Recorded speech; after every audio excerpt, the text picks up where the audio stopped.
Hello everyone, welcome to a new Patreon vote reveal.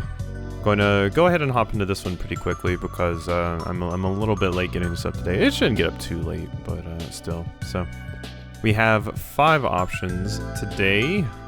We have Mystic Bell. This is a Metroidvania that definitely suits the time we currently find ourselves in. It's very, very spooky. The little mage character definitely has a good color scheme, I think. But yeah, it's basically a cute little Metroidvania. Never actually heard of this one before, so this would be neat to see.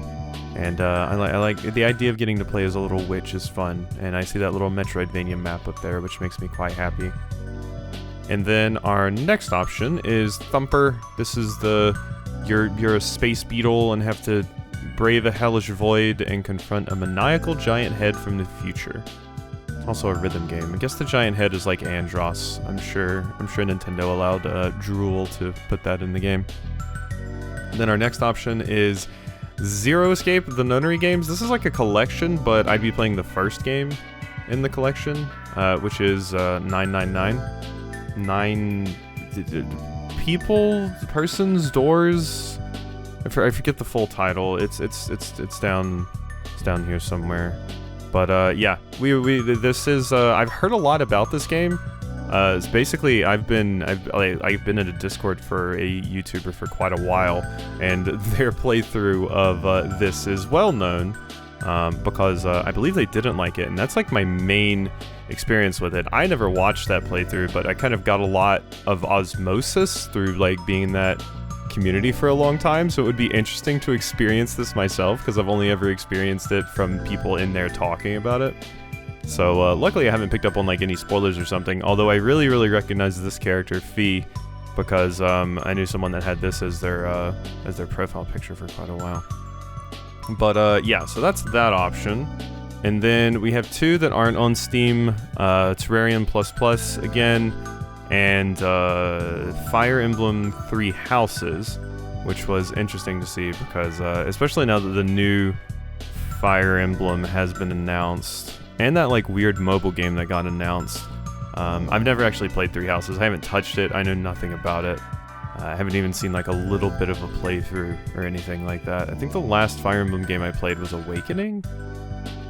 And I've played the GameCube ones, but I haven't touched them that much. But alright, with that we can go ahead and hop into the results. Okay, here we are at the results, so I'll just go ahead and go through them really quickly. We have Fire Emblem 3 Houses with 2 votes, Void Terrarium++ with 3 votes, Mystic Bell with 4 votes, Thumper with 7 votes, and 9 Hours, 9 Persons, 9 Doors with 8 votes. It barely eked it out at the end. For a long time, they were both, Thumper and 999 were both tied.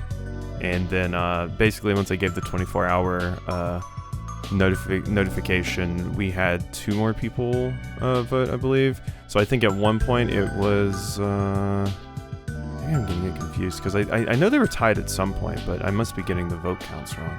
But yeah, so I remember them being tied at one point, and then yeah, once I made the announcement, that was when it kind of eked out to 999 being just barely ahead. Maybe it was at 12 votes before, and 3 people voted after I posted the thing. But yeah, we're gonna be playing 999. Like I said, this is going to be an interesting one because I've always heard about 999. And I've heard all kinds of things, because I have heard some people really like it, even in the community that I was in. And then some people also are like, no, I hate this game, it seems. So it's going to be interesting to experience, due to like all of the like kind of osmosis I've gotten from hearing people talk about it while never playing it myself.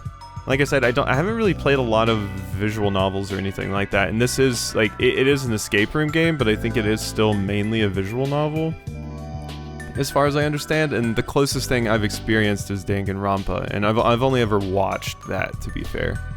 And obviously the gameplay is a lot different in that, I believe, but will be interesting to see. I don't think it's, like, too terribly long or anything. I do believe it has, like, multiple endings and things, so we'll have to see how I handle that, but I think it's like a 10-hour game if you're just doing one playthrough, more if you're like getting all endings and stuff like that.